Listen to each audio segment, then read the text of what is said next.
Even watching Gary, even his physique reminded me of Ollie straight away. And even though he wasn't doing Ollie's accent, it just reminded me of him. Everything reminded me of Ollie.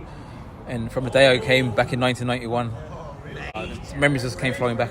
I knew nothing about Shelbourne when I first came, and Ollie helped me with everything. He was like a father figure to me, and he really looked after me. And all his family, I met his family in his house so many times, and he treated me like family, and like I loved him as a person. And it's great what Gary done today, putting on that little piece of show for him. And as I'm saying, everyone I've spoken to, we're all delighted with it, and they said it was well worth every penny we paid for. And the same, Bobby Browne said the same thing as well, and Gary Howlett said the same.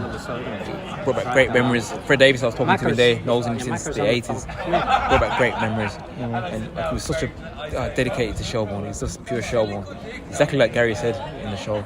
He was just Shelbourne through and through. Everything was Shelbourne. No money was for himself. Everything was for Shelbourne. A lot of people thought he took money for himself, but he didn't. Everything was for Shelbourne, exactly like Gary said. And Tipo, like Corona, losing that game, like everything was gone, but he was still proud. And as I said in the show, his dad was proud of him, and that made it for him because his dad was proud. Shelbourne through and through, wasn't it? Yeah. And was there anything in particular, any sort of scene or something that was said on stage tonight that immediately brought back a memory of the real Ollie? Yeah, like even like the Rangers game when he mentioned about Rangers. Yeah. And You scored that that game and moving it to Tranmere, playing in Tranmere's ground and not playing it in Ireland, where of course we would have made a load of money if you played in Ireland. I don't know if it was made up by playing it in Tranmere's ground, because there would have been more Rangers supporters then in Tranmere's ground.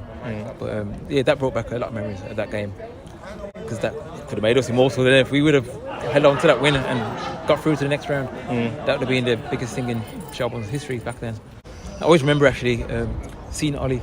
Actually, it was a couple of days before he passed away. I went to the hospital and I went to see him, and his memory was really gone then at the time then. But he says to me, "Mark, would you ever play for Shelbourne again?"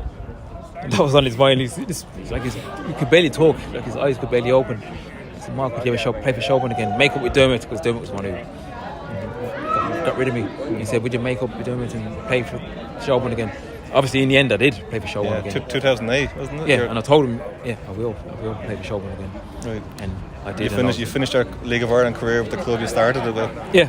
And I was happy I did that, and I know Holly would have been happy that he actually passed away by the time I got to play for Shelbourne again. But we would have been happy that I did play for Shelbourne. And that was done as a favour for Ollie, was it? A case of no, for myself as well. I wanted to play for Shelbourne. It was good that I finished my career at Shelbourne, so it worked out perfectly in the end.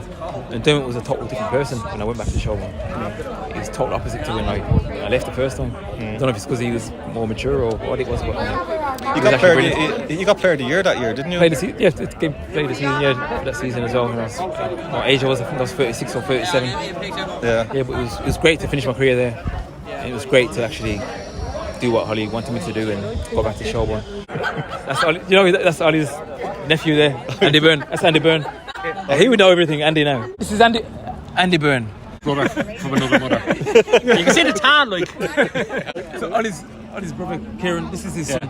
Andy was there from the day one when I came. Take the mark at the airport to Brian Gray. Yeah, he was there. Brian Gray, October 91. Yeah, brilliant. I think I caught Ollie's mannerisms and his personality down to a T. I think anyone that knew Ollie, he was Mr. Shelbourne.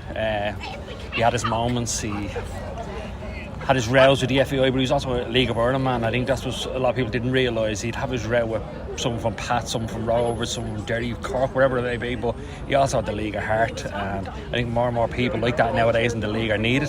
I think for the last maybe 10-15 years the league has lacked personalities.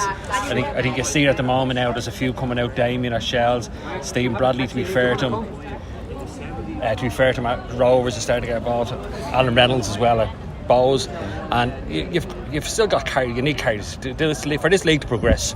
I think you need characters around it, like the late Ollie Byrne, Pat Dolan, Roddy.